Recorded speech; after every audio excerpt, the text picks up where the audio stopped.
Hello friends, welcome back to the Dronacharya academy. My name is Kunal Pandya और आज हम लोग करने वाले हैं एक नया chapter, that is chapter number 6 of 11th standard and that is work, energy and power. Okay, तो दिस इज एमसीक्यू नंबर 1। आपको जो वर्कशीट दी हुई है उसका ये एमसीक्यू नंबर 1 है।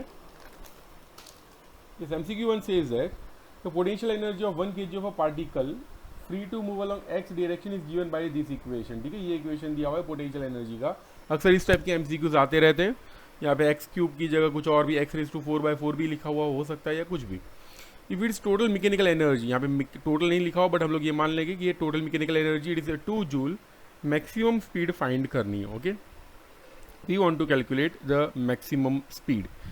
कैसे कैलकुलेट होगा? सबसे पहले ये देखो, जब ये स्पीड मैक्सिमम हो, when speed is maximum, logic ये है स्पीड जब मैक्सिमम हो तो काइनेटिक एनर्जी भी मैक्सिमम होगी।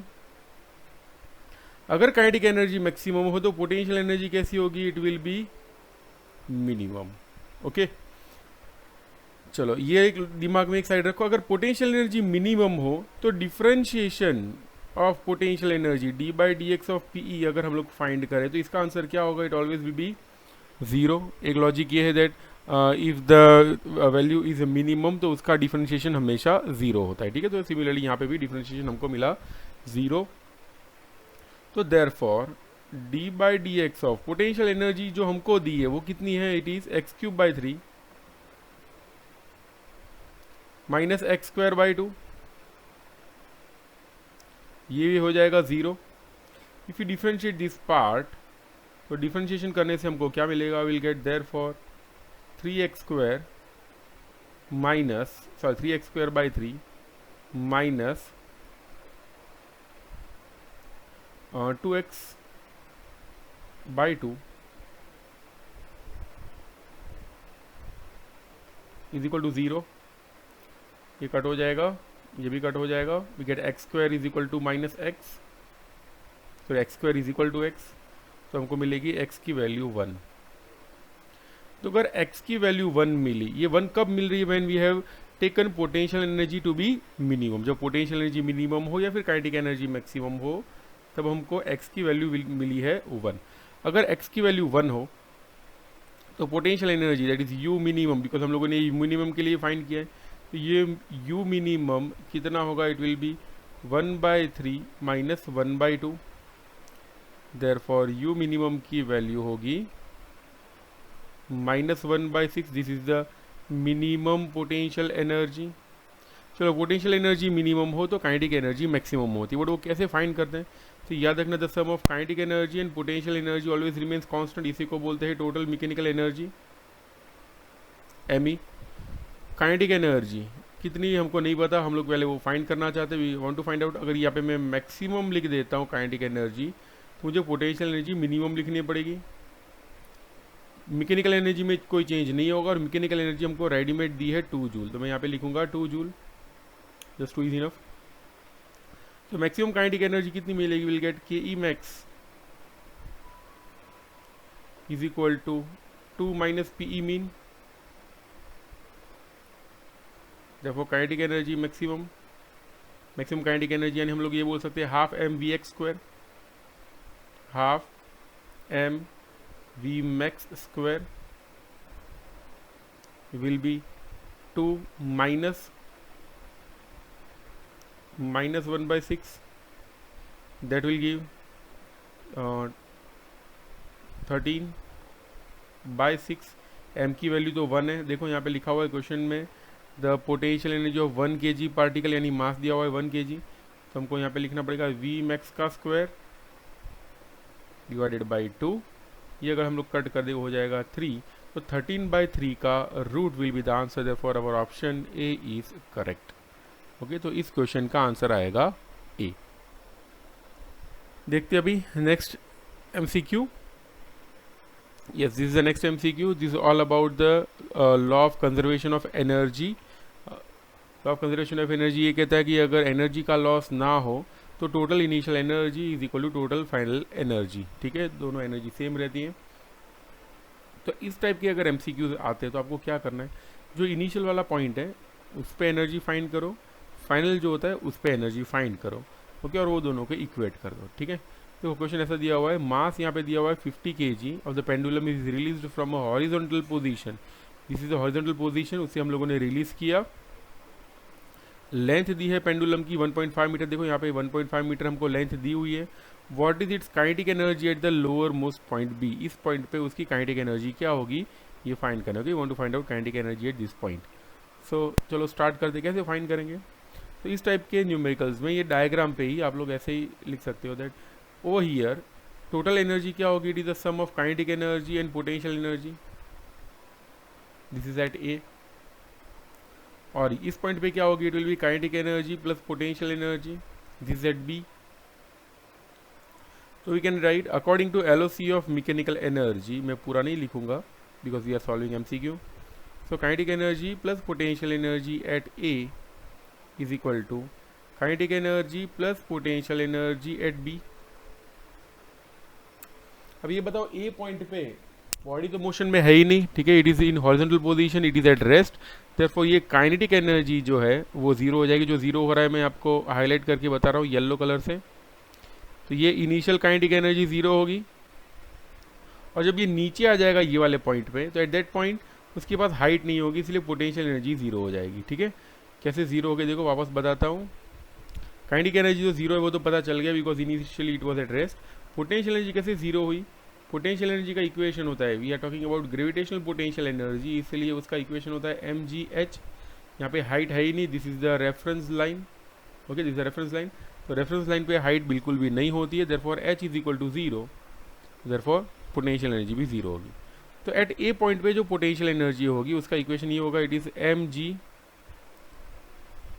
हाइट कितनी है, it is 1.5 is equal to, ये वाले पॉइंट पे काइनेटिक एनर्जी कितनी है वो तो हमको फाइंड करना है। तो देयरफॉर मास दिया हुआ 50 ग्राम यानी 50 इंटू 10⁻³ किलोग्राम में कन्वर्ट करना ज़रूरी है, इंटू जी यानी 10, और ये है 1.5, that will be the total kinetic energy. अब देखो 15 इंटू 5 करें तो 75 मिलता है, तो ये अपना आंसर होगा, okay. So our answer will be D. So this how we can apply the law of conservation of energy. इसमें तो ऐसा था कि there is no loss of kinetic energy, ठीक है, काइनेटिक एनर्जी बिल्कुल भी लॉस नहीं हो रही थी। But even if there is a loss of kinetic energy, हम लोग ये वाला इक्वेशन लगा सकते हैं, बट इसमें जस्ट ऐड कर देना कि भाई लॉस कहाँ पे हो रहा है, okay, we can add the loss in this case. Now let's see the next MCQ.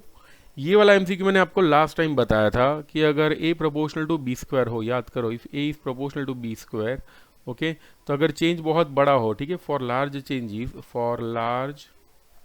Changes, okay, बड़े बड़े चेंजेस के लिए ये होता है that delta A by A हो जाता है delta B by B into bracket 2 plus delta B by B, okay, this is the formula for change in momentum, ठीक है। सो डेल्टा ए बाय ए की तरह ही यहाँ पे दिया हुआ linear momentum and kinetic energy, ठीक है, इन दोनों के बीच में रिलेशन ये होता है k is equal to P square by 2m, k is equal to P square by 2m, we get therefore k is proportional to p square, k is proportional to p square, sorry, k is proportional to p square। तो अगर k p square के साथ proportion में हो, then we can write delta k by k will be delta p by p into bracket 2 plus delta p by p, okay. तो therefore delta k by k की value हो जाएगी delta p by p, momentum का दिया हुआ है delta p by p, it is given to be 50%। देखो यहाँ पे ये जो डेटा दिया हुआ है, data is given that kinetic energy, sorry, momentum is increased by 50%, यानी डेल्टा p बाई p दिया हुआ है 50%, ये 50% यानी कितना होता है 0.5। तो लिखेंगे यहाँ पे 0.5 into bracket 2 plus 0.5, that will give 0.5 into 2.5। याद करो 25 फाइजा कितना होता है, इट इज़ 125, तो 125 वाला सिर्फ एक ही ऑप्शन दिख रहा है, that will be our answer, okay. ये एक्चुअली मल्टीप्लाई करने के बाद हमको आंसर मिलेगा 1.25, अगर परसेंटेज में फाइंड करना हो तो we have to multiply it with 100. Okay, 100 के साथ मल्टीप्लाई करने से वो परसेंटेज में कन्वर्ट होता है. Therefore our answer will be 125%. तो देखते हैं अपना अभी next MCQ. Next MCQ is 8th one. Yes, ये एमसीक्यू इसीलिए मैंने चूज़ किया हुआ बिकॉज इसमें सारे के सारे अलग अलग प्रोबेबिलिटीज़ आ जाती है. आई मीन बहुत सारे फॉर्मूलाज आ जाते हैं, यूनिट भी आ जाती है और थोड़े बहुत डायमेंशनल फॉर्मूला भी. ठीक है, तो सबसे पहले देखते हैं पावर. पावर क्या होता है बता देता हूँ. पावर होता है work done upon time taken. Okay, work done यानी उसका यूनिट होता है जूल और टाइम का यूनिट होता है सेकंड. तो जूल पर सेकंड बोल सकते हैं. फिर जे सेकंड इनवर्स. तो देखो पावर यहाँ पे जो दिया हुआ है उसका जूल पर सेकंड होगा, so that for A will be your answer. तो चलो पावर के लिए ए हो गया. अब ये देखते हैं ये कॉलम में क्या एप्लीकेबल है पावर के लिए. चलो डायमेंशनल फॉर्मूला देखो यहाँ पे दिए हुए हैं, so will go with the dimensional formula. Dimensional formula ये होता है, dimensional formula of power it is work upon time. Work का डायमेंशनल फॉर्मूला होता है m1 L2 T-2 divided by time का होता है T1. Will get m1 L2 T-3. ठीक है, this is the dimensional formula of power. तो आएगा देखो ये m1 L2 T-3. तो अपना आंसर होना चाहिए 1A एंड P. ठीक है, तो चलो भाई देखते हैं 1 के लिए A एंड P कहाँ लिखा हुआ है. देखो 1 के लिए A दिया हुआ है लेकिन P नहीं दिया हुआ. यहाँ पे दिया हुआ है L, ये तो नहीं होगा. Okay, so therefore A option is not correct. C तो आएगा ही नहीं बिकॉज यहाँ पे एफ लिखा हुआ है. यहाँ पे बी भी नहीं आएगा. यस, ए आ सकता है एंड पी भी आ सकता है. Therefore D will be our answer. बाकी सारे भी चेक कर लेते हैं. Okay, let's check others also. देखो दूसरा जो दिया हुआ है दैट इज 1 यूनिट. 1 यूनिट यानी क्या होता है, it is the unit of electricity, commercial unit of electricity. तो जो कॉमर्शियल यूनिट ऑफ इलेक्ट्रिसिटी होती है, जो 1 यूनिट जो हम लोग लेते हैं, इट इज़ गिवन बाय, ये होता क्या एक्चुअली 1 यूनिट यानी ये होता है 1 किलोवाट आवर. क्या होता है, it is 1 kilowatt hour.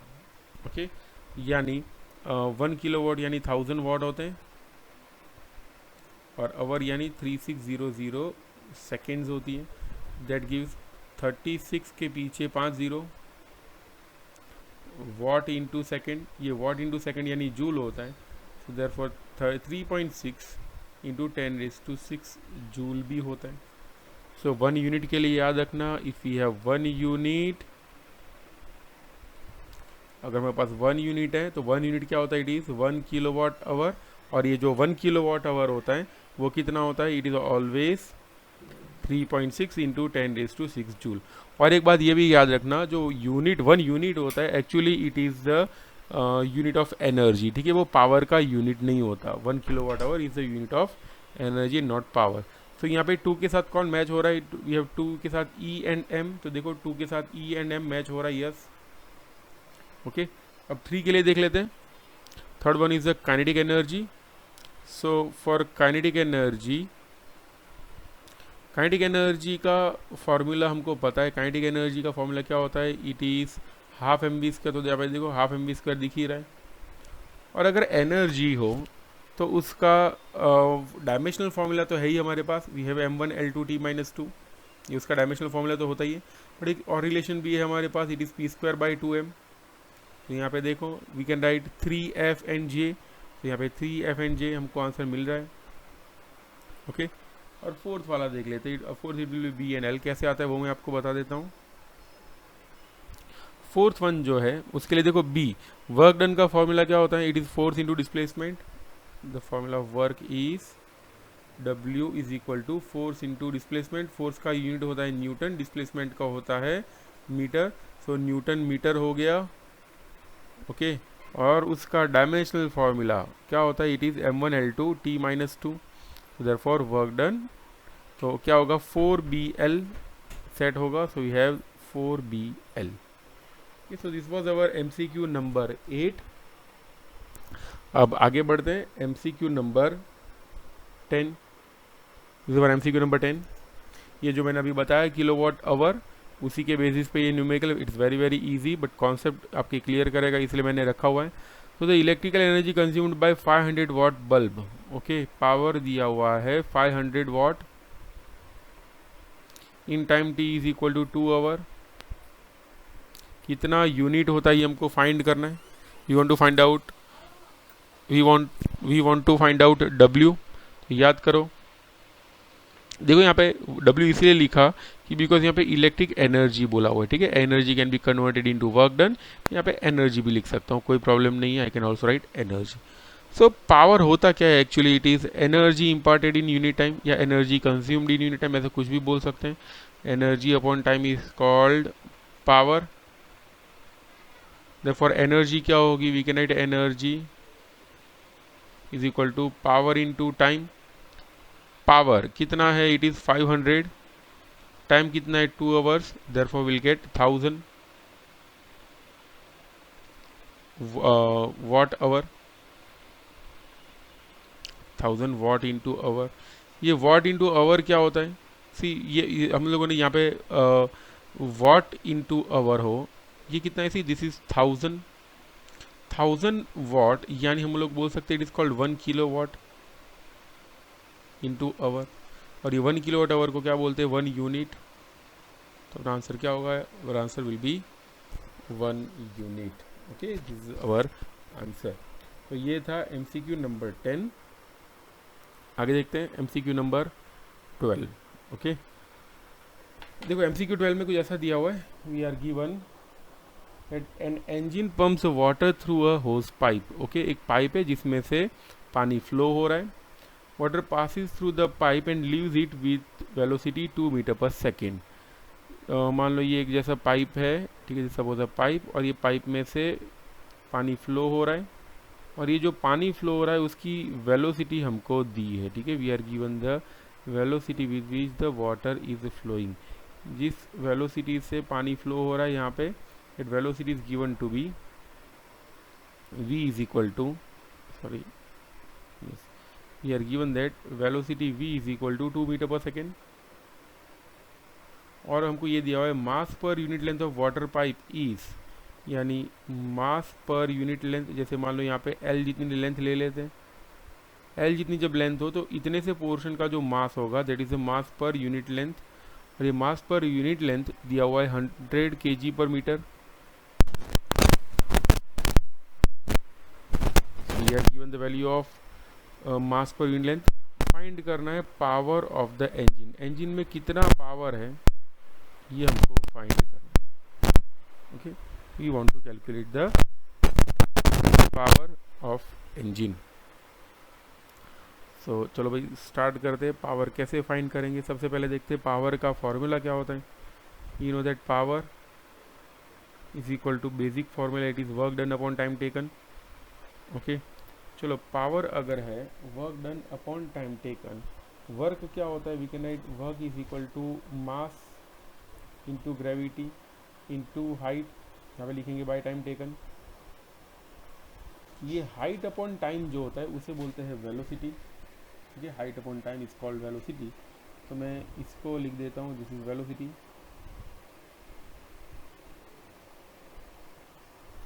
Is the velocity. अब देखो यहाँ पे एक्सेलरेशन ड्यू टू ग्रेविटी का कुछ बोला हुआ नहीं है, ठीक है, तो इसको हम लोग अभी ऐसे का वैसे का वैसे ही रख देते हैं। आई can write power will B mg into height upon time is nothing but velocity. Okay, अब देखते हैं सी पावर जो है, पावर का ये जो हम लोगों ने mg इंटू v लिखा हुआ है, we can also write this equation as a force into velocity. mg यानी फोर्स होता है, we can write power will be force into velocity. Okay, अब देखो हम लोगों को ये पता है दैट ये force into velocity that is power, ये भी बोल सकते हैं power is equal to change in kinetic energy upon time. Okay, तो अगर ये change in kinetic energy upon time है तो we can write this will be P is equal to, याद करो ये जो चेंज इन काइनेटिक एनर्जी है we can write it as half mv square, यहाँ पे डिवाइडेड बाई टी तो हमको रखना ही है, और ये half mv square divided by T है, तो can write it will be just half m by T into V square. Okay. But ये मास पर यूनिट लेंथ कितना है हमको, sorry mass passing per unit time कितना है वो हमको नहीं दिया हुआ। देयरफॉर हम लोग ऐसा कुछ करेंगे, देखो यहाँ पे ये जो दिया हुआ है ना, velocity is given to be 2 metre per second, okay, और यहाँ पे ये दिया हुआ है मीटर। तो इसका मीनिंग ये होगा that velocity is 2 metre per second, यानी 1 सेकेंड में वो 1 मीटर तक जा रहा है, और 1 मीटर के अंदर मास कितना होगा, 100 kg। So we can write it will be 1/2 into ये जो हो जाएगा इट विल बी 100 इंटू 2, और वी स्क्वायर तो हमको दिया हुआ ही है, वी इज 2, तो यहाँ पे हो जाएगा 2 का square. Okay, so finally will get 400 watt. तो this is our answer, power हो जाएगा 400 वाट। ठीक है, हाँ, we can also write solve this MCQ। दूसरी मेथड बताता हूँ, ये MCQ इस मेथड से भी हो सकता है। Let us see the other method. सबसे पहले हम लोग फाइंड कर सकते हैं कि भाई ये मास पर यूनिट लेंथ कितना है, ठीक है, sorry mass passing per unit time कितना है, वो हम लोग फाइंड कर सकते हैं।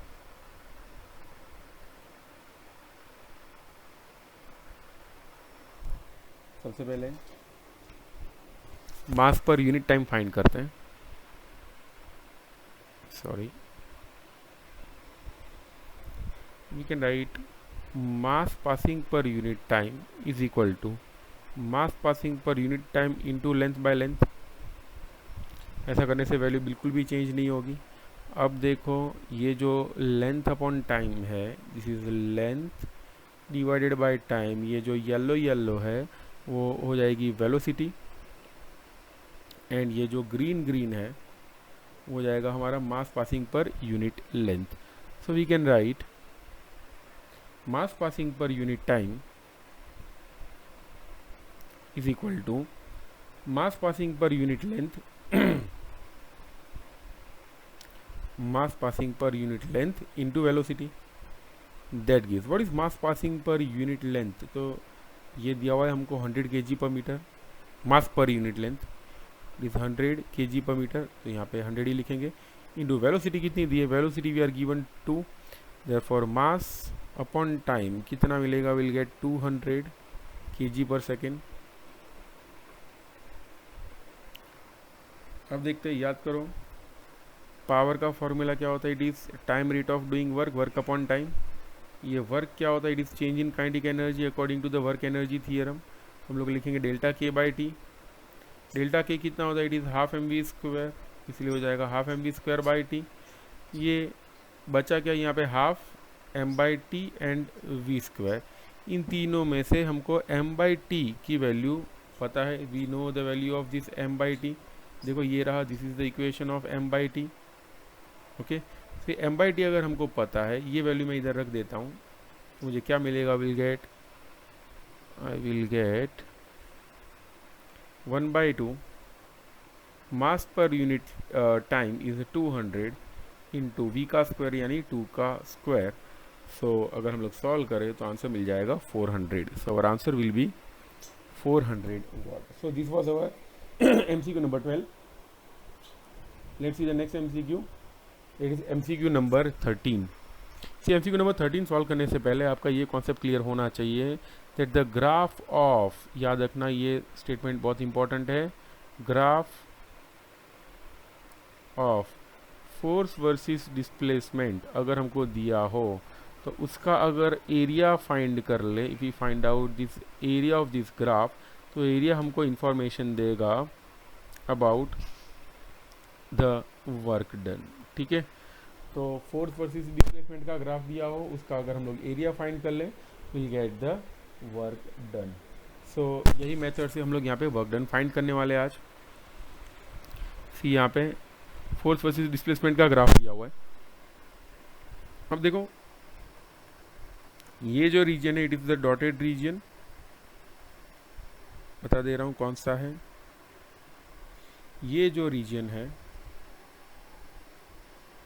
दिस रीजन, ओके, यहाँ पे डॉटेड दिया हुआ है। डॉटेड लाइन का मीनिंग क्या होगा, ओवर देयर ग्राफ है ही नहीं, ठीक है, तो 0 से 3 सेकंड तक डिस्प्लेसमेंट यहाँ ऐसा ही हो रहा है, ठीक है। एट दैट टाइम फोर्स नहीं लग रहा, ध्यान देना 0 से 3 तक फोर्स बिल्कुल भी नहीं लग रहा, यानी force is almost 0।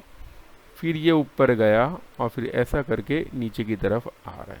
Okay, so the graph is going like this. अगर ग्राफ इस तरह से जाता है तो हमको फाइंड करना है the work done. Okay, work done कितना होगा ये हमको फाइंड करना है। हाँ, ऐसा हो सकता है दैट फोर्स नहीं लग रहा फिर भी डिस्प्लेसमेंट हो रहा है। उसका रीज़न ये होगा दैट फोर्स जो है वो वाला नहीं होगा जिसका वर्क हम लोग फाइंड करना चाहते हैं, ठीक है। So that's why will calculate the work done for this specific case. Let's see कैसे सॉल्व होगा। तो यहाँ से यहाँ तक का अगर हम लोग एरिया फाइंड करना चाहे तो ये एरिया होगा, we want to find out this much area. ये एरिया यानी क्या होगा, लिख रहा हूँ यहाँ पे, वर्क जो होगा that will B area of quadrilateral ABCD plus area of triangle CDE। Okay, देखो ये जो पूरा पार्ट है उसको हम लोग दो पार्ट्स में डिवाइड कर सकते हैं। We can divide this thing into 2 parts. Okay, एक पार्ट ये वाला है red portion that is the area of square, और दूसरा है green portion that is the area of triangle. Okay, चलो अभी दोनों का एरिया अगर हम लोग फाइंड करें, ये तो आप लोगों ने 8, 9, 10 में भी किया होगा, it's very easy.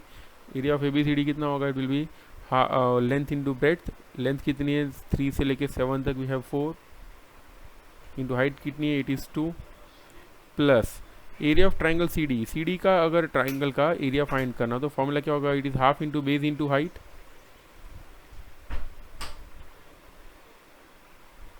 This is the formula, will get 8 plus half base. देखो 12 से लेके 7 तक अगर हम फाइंड करें द डिस्टेंस इज 5 और हाइट कितनी है, इट इज़ 2। ये 2 कट हो जाएगा, विल गेट 13 जूल, ठीक है। So our work done in this case will be 13 joule. Okay, so ये था अपना MCQ number 13। Let's proceed further, देखते आगे। We have MCQ number 15। इसमें ऐसा दिया हुआ है, this a combination of fluid mechanics also, इसमें फ्लूइड मैकेनिक्स भी थोड़ा बहुत आ रहा है। क्वेश्चन ये है, the heart of a man pumps 5 litres of blood through the arteries पर मिनट, ठीक है। तो पहले डेटा एक्सट्रैक्ट करते हैं। सबसे पहले क्या दिया हुआ है हमको, volume passing per unit time दिया हुआ है, कितना दिया हुआ है, इट इज़ 5 लीटर पर 1 मिनट।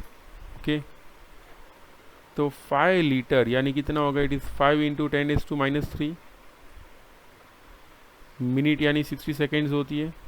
तो this is the volume passing per unit time, और ये जो है वो हमको दिया हुआ है, ठीक है। अब देखते हैं आगे, the pressure of 150 mm Hg of mercury. Okay, 150 mm of mercury दिया हुआ है, तो प्रेशर दिया हुआ है 150 mm ऑफ मर्क्यूरी, यानी लिख सकते हैं 150 mm Hg।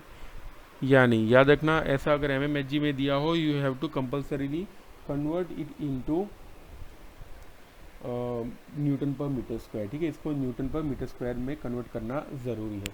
तो अगर हम लोग इसको न्यूटन पर मीटर स्क्वायर में कन्वर्ट करें तो कैसा होगा, देखो ये होगा 150, जो mm है उसे बोल सकते हैं इट इज़ 10⁻³ ओके। ये तो इतना मीटर ऑफ Hg हुआ। अब ये जो मीटर Hg है उसको कन्वर्ट करने का ये फॉर्मूला याद रखना कि अगर प्रेशर का फॉर्मूला होता है H ρg, शायद आपको याद हो, तो this is the pressure due to fluid column.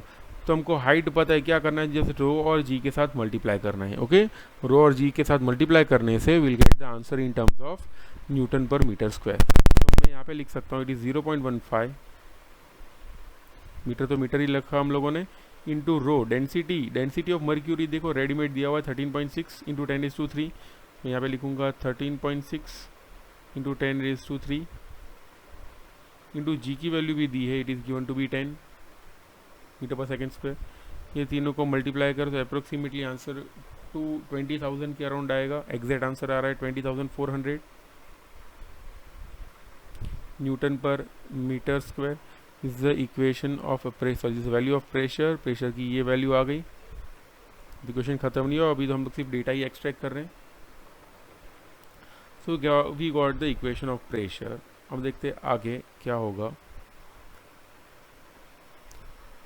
Then find the power in heart. Okay, power of heart in watt, यानी हमको हार्ट में से कितना पावर, हार्ट कितना पावर प्रोड्यूस कर रहा है ये सब चीज़ों के लिए ये फाइंड करना है. ठीक है, सो याद करो ये पावर होता क्या है. So power is nothing but work done upon time taken. Okay, power is equal to work done upon time taken.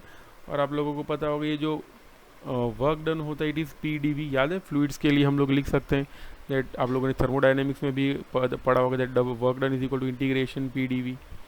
Okay, तो उसी तरह से अगर प्रेशर कांस्टेंट हो, बिकॉज यहाँ पे प्रेशर चेंज नहीं हो रहा, तो P बाहर आ जाएगा, विल गेट dV, या फिर P डेल्टा V भी बोल सकते हैं.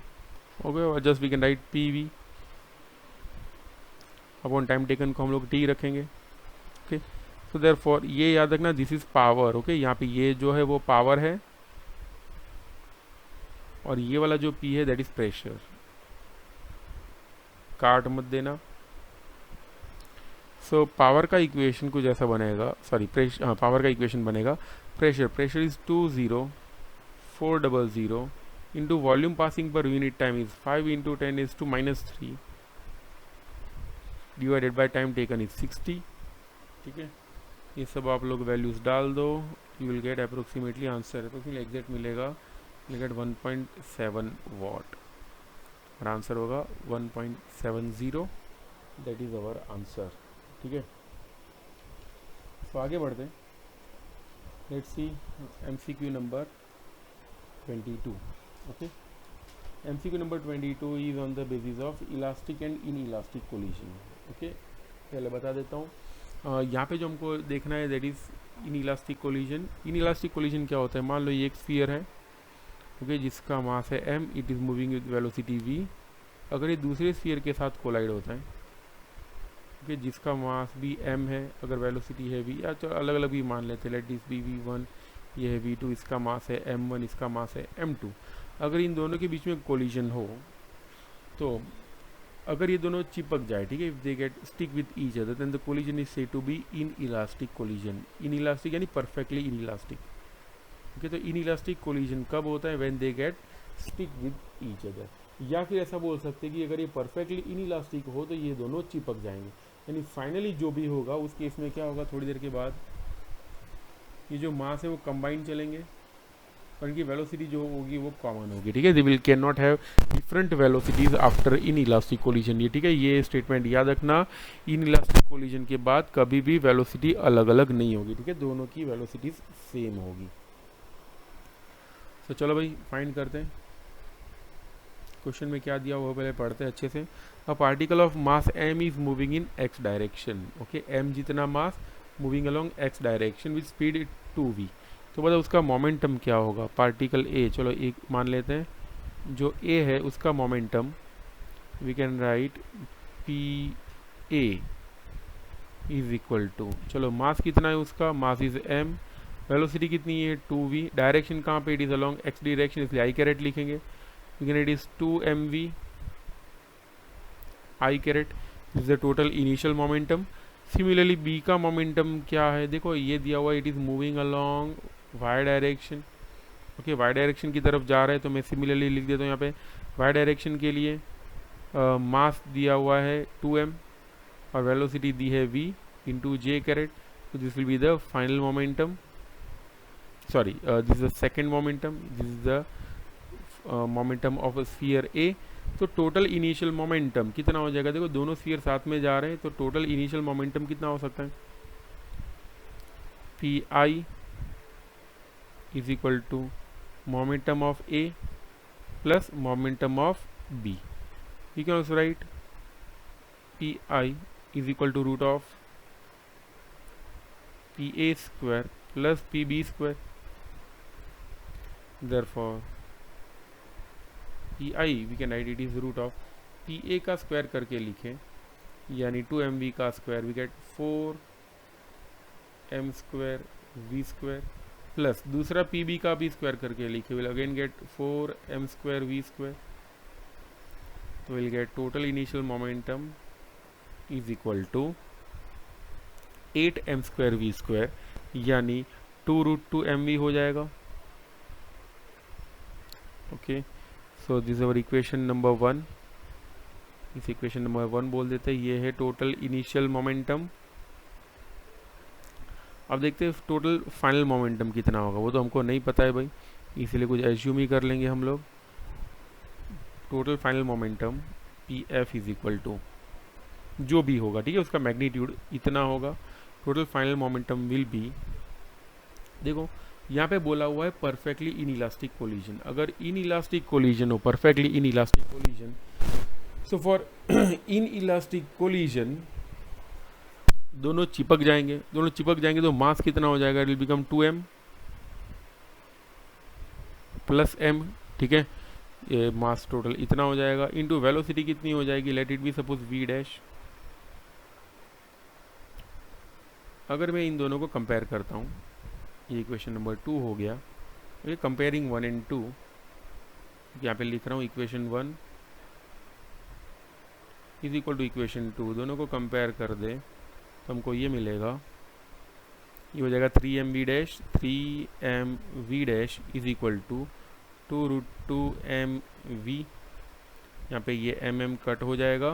Will get v dash is equal to 2√2 by 3 into V. This is the final velocity. ये सब क्यों फाइंड करें अभी पता चलेगा. देखो हमको फाइंड क्या करना है, to find out the percentage loss in the energy of the collision. Okay, percentage loss of energy. यहाँ पे एनर्जी कौन सी होगी? एनर्जी यानी होगा यहाँ पे काइनेटिक एनर्जी, ठीक है. तो काइनेटिक एनर्जी कितने परसेंट लॉस हो रही है ये हमको फाइंड करना है. That is we want to find out change in kinetic energy upon initial kinetic energy, ठीक है. इसी को बोलते हैं परसेंटेज लॉस. तो ये चेंज इन काइनेटिक एनर्जी क्या होगी? It will be final kinetic energy minus initial kinetic energy. Okay, और यहाँ पे जो के होगा that will be the initial kinetic energy. So ये सब लिखने से पहले थोड़ी जगह बना देते हैं. सो मैं ये डिलीट कर रहा हूँ यहाँ पे.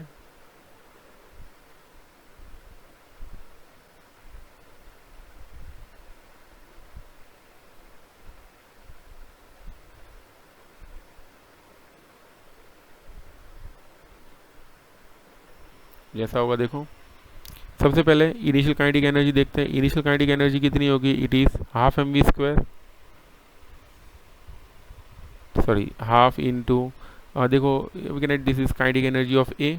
Initial kinetic energy is kinetic energy of A plus kinetic energy of B. A की काइनेटिक एनर्जी कितनी होगी? It is half. मास कितना दिया हुआ इसका m, और वेलोसिटी कितनी उसकी 2v का स्क्वायर लिखना पड़ेगा, प्लस हाफ इंटू बी की काइनेटिक एनर्जी कितनी है? इट इज मास है उसका 2m और वेलोसिटी है v. तो यहाँ पे ऐसा लिखेंगे. देयरफॉर विल गेट दिस, ये जो हो जाएगा 2mv² प्लस mv². तो ये हो जाएगा total 3mv². Is the total initial kinetic energy. Total final kinetic energy भी देख लेते हैं. फाइनल काइनेटिक एनर्जी क्या होगा? It will B total kinetic energy finally this will be half. चलो मास कितना होगा? 3m, और उसकी वेलोसिटी कितनी है? तो देखो वेलोसिटी ये रही, हम लोगों ने फाइंड किया यहाँ पे. It is 2√2v. उसका स्क्वायर करेंगे तो क्या मिलेगा? Will get 8/9 v². So final kinetic energy होगी kf is equal to, sorry yes, kf is equal to,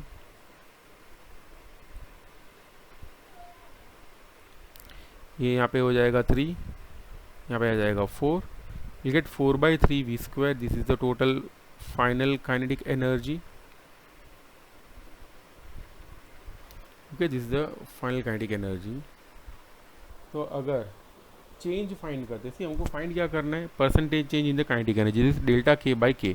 तो डेल्टा k/k फाइंड करने के लिए ऐसा करना पड़ेगा.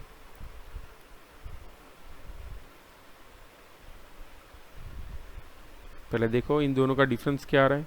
3mv², यहाँ पे m लिखना भूल गए, we have to write m. Okay, so 3mv² और दूसरा दिया हुआ है 4/3 mv², दोनों को माइनस कर देते हैं, विल गेट डेल्टा के इज इक्वल टू फाइनल यानी 4/3 mv² माइनस 3 mv²। याद रखना डिफरेंस भले ही नेगेटिव आए, we have to take positive. क्या आएगा, चलो बड़े में से छोटा माइनस कर लेते हैं, वो अच्छा रहेगा हमारे लिए। We can write it is 3 mv² minus 4/3 mv², that will give 5/3 mv²। The total change in kinetic energy, इसको मैं डिवाइड कर देता हूँ इनिशियल काइनेटिक एनर्जी के साथ, तो डेल्टा के बाय अगर के कर देते हैं, that is K initial, that will give 5/3 mv² into mv², ये कट हो जाएगा, will get 5/3 as our answer. Okay, percentage में फाइंड करना तो इंटू 100 करना पड़ेगा। ओके, तो 500 डिवाइडेड बाय अगर हम लोग 3 कर देते हैं, तो सॉरी यहाँ पे एक कुछ ऐसा होगा, जिस इनिशियल काइनेटिक एनर्जीज के एफ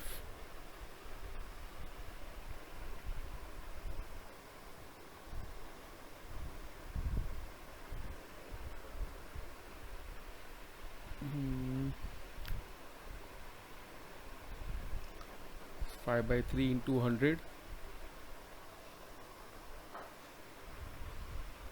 ये एक्चुअली यहाँ पे ये जो 3 है ना वो हम लोगों ने नहीं लिखा हुआ, इसीलिए वो 3 भी नीचे आएगा। So therefore it will become 5/9। Okay, so that will give approximately answer to be 56%। ठीक है, ये जो ना 5/3 डिवाइडेड बाई 3 mv² करना था, ये हो जाएगा 5/9 mv², will get answer to be 56%। Okay, so this is our last MCQ for today's lecture. यहाँ पे ऐसा दिया हुआ है, बॉडी का मास 1 ग्राम एंड 4 ग्राम, ये दो मास दिए हुए हैं, एक का मास है 1 ग्राम, दूसरे का मास दिया हुआ है 4 gram. Moving with equal kinetic energy, तो ये बोल सकते हैं kinetic energy of A is equal to kinetic energy of B. Okay, दोनों की काइनेटिक एनर्जी इक्वल है। ए की काइनेटिक एनर्जी कितना लिख सकते हो, can write it is half mv², या फिर अगर मैं मोमेंटम के टर्म्स में लिखूँ, can write PA² 2m is equal to PB² 2m। यहाँ पे मास ऑफ ए लिखना पड़ेगा, यहाँ पे लिखेंगे mass of B. Is the ratio of their linear momentum, linear momentum का रेशियो फाइंड करना है, यानी हमको फाइंड करना है PA डिवाइडेड बाई PB। क्योंकि लीनियर मोमेंटम का रेशियो फाइंड करना, लीनियर मोमेंटा का रेशियो फाइंड करना है। कैसे होगा फाइंड, देखो यहाँ पे टोटल मास जो है कुछ ऐसा होगा, see we can write, see 2 cut हो जाएगा, we get PA² by PB² is equal to MA divided by MB। हमको MA की वैल्यू दी है, सी ये 1 ग्राम है, that is MA 1 gram, divided by MB दिया हुआ है 4 gram, I can write it is 4 gram. Therefore PA² by PB² is equal to 1/4। दोनों साइड अगर हम लोग रूट ले लेते हैं, okay, so by taking square root on both sides will get PA divided by PB is equal to 1/2। Okay, so अपना answer होगा C। ठीक है, so C is our answer, answer is 1/2। So that was all for today's